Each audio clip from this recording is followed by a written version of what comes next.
On va démolir ce qui te maintient au sol plus que n'importe quel démon.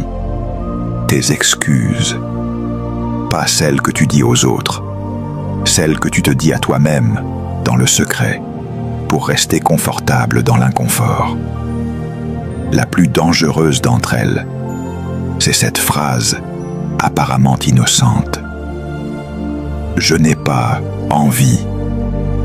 Cette phrase a détruit plus de destinées que l'échec, plus de potentiel que l'opposition, plus d'appels que la persécution.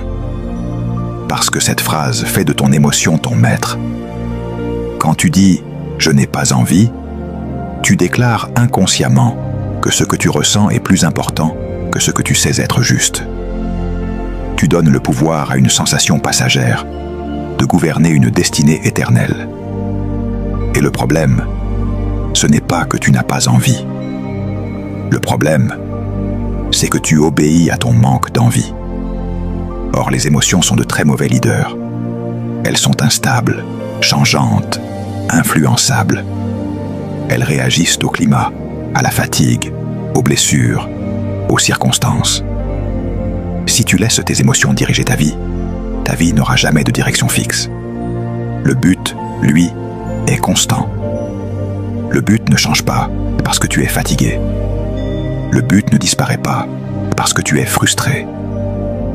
Le but ne se renégocie pas parce que tu es découragé.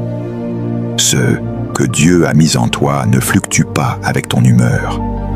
Mais tes sentiments, eux, montent et descendent. Et si tu construis ta vie sur ce qui fluctue, tu construis sur du sable. La discipline existe précisément pour résoudre ce conflit. Elle empêche l'émotion de prendre le volant. Elle remet la direction entre les mains de la vérité. Beaucoup de gens disent « Quand je me sentirai motivé, je commencerai ». Mais la motivation ne précède pas l'action, elle la suit.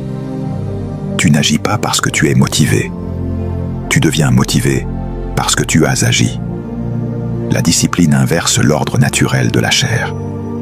La chair attend de ressentir pour obéir. La discipline obéit et laisse le ressenti s'aligner plus tard.